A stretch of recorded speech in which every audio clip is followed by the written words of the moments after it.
அசத்தலான பேச்சாளராக சாணக்யா இன்டர்நேஷனல் அகாடமியின் ஆங்கரிங் அண்ட் பப்ளிக் ஸ்பீக்கிங் பயிற்சி பட்டறை நவம்பர் 13 முதல் நேரடி மற்றும் இணைய வழி வகுப்பு. தொடர்புக்கு 7388242442. காவிரி டெல்டாவின் மையப்பகுதியான திருத்துறைப்பூண்டி அருகாமையில் இருக்கிற கொருக்கை கிராமத்தில் கிட்டத்தட்ட 1968 துவங்கப்பட்ட கால்நடை பண்ணை ஜல்லிக்கட்டு புகழ்வாய்ந்த காளைகளை உருவாக்குகிற பண்ணையாகும்.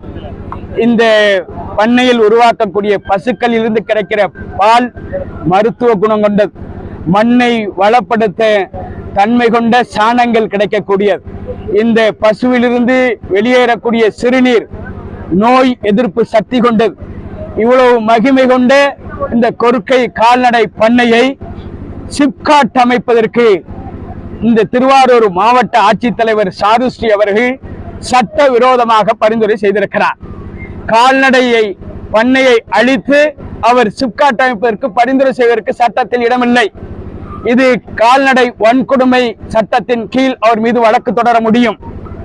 அது மட்டுமின்றி பஞ்சாயத்து ராஜ் சட்டத்தின் அடிப்படையில், அரசியலமைப்பு சட்டத்தின் அடிப்படையில் இந்த கால்நடை பண்ணையை நிலங்களை சிப்காட்டிற்கு மாற்றம் செய்வதற்கு முன் அங்கே இருக்கிற கிராம சபையில் அவர் ஒப்புதல் பெறவில்லை.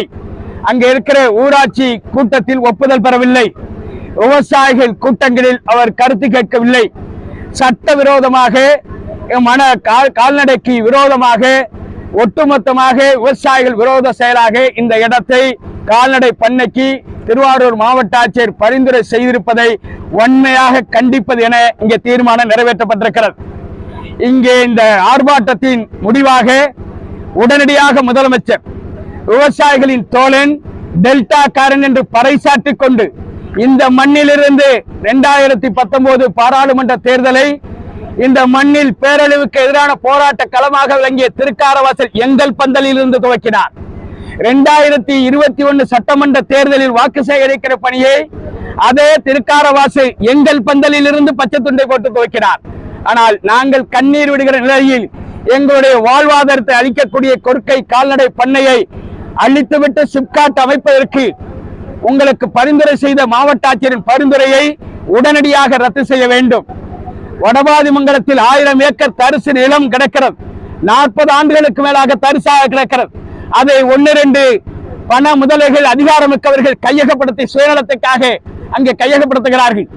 அதனை தரிசு நிலம் என்று கணக்கிட்டு அதனை மாவட்ட நிர்வாகம் கையகப்படுத்தி சிப்காட் அமைத்து தனது தந்தையார் கலைஞர் அவர்களின் தொகுதியான திருவாரூர் தொகுதியையும் கலைஞரின் நினைவாக அங்கே தொழில்பேட்டை அமைத்து விவசாயிகளின் நம்பிக்கை பெற வேண்டும், இளைஞர்களுக்கு வேலை வாய்ப்பு அளிக்க வேண்டும் என நாங்கள் வலியுறுத்தி இங்கே தீர்மானம் நிறைவேற்றியிருக்கிறோம். தொடர்ந்து தமிழ்நாடு அரசு நில ஒருங்கிணைப்பு சட்டம் 2024 அரசு நில ஒருங்கிணைப்பு சட்டம் 2024 ஒட்டுமொத்த விவசாயிகளுடைய முகவரியை சிதைக்கிறது, அழிக்கிறது, விவசாயிகளுடைய வாழ்வாதாரத்தை அழிக்கிறது. அந்த சட்டம் நீர்வழி பாதைகளான ஆறுகள், குளங்கள், ஏரிகள் உள்ளிட்டவற்றை நிலங்களை கையகப்படுத்தும் கார்ப்பரேட் நிறுவனங்கள் அபகரித்துக் கொள்ளலாம். விவசாயிகள் ஒப்புதல் இல்லாமலேயே நிலங்களை கையகப்படுத்திக் கொள்ளலாம். நிலங்களை தரமறுத்தால் விவசாயிகள் மீது குண்டர் சட்டம் போட்டு சிறை கொடுமையில் அடைக்கலாம் என்று சொல்லுகிறது. தமிழ்நாடு முதலமைச்சர் அவர்களே, உங்களை அடுத்த சட்டமன்ற தேர்தலுக்கு முன்னதாக இந்த சட்டத்தை நீங்கள் திரும்ப பெற வேண்டும்.